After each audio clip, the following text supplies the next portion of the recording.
Assalamualaikum warahmatullahi wabarakatuh. Pada hari ini kita akan mengadakan testimoni untuk mengerjakan karya 3 dimensi yang berbentuk rumah gadang ini. Proses ini akan dilakukan oleh siswa kelas 5 SD secara kelompok.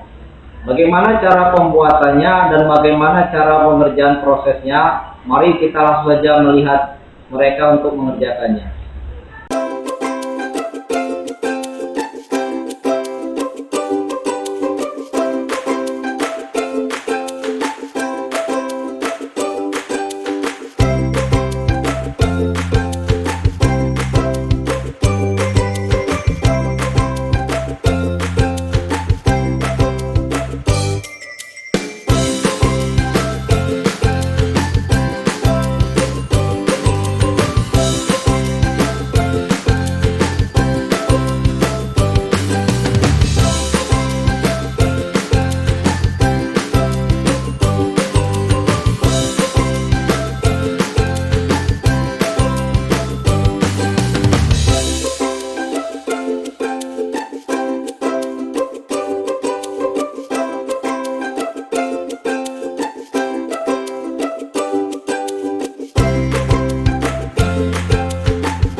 mengerjakan karya 3 dimensi yang dilakukan oleh siswa kelas 5 SD secara kelompok.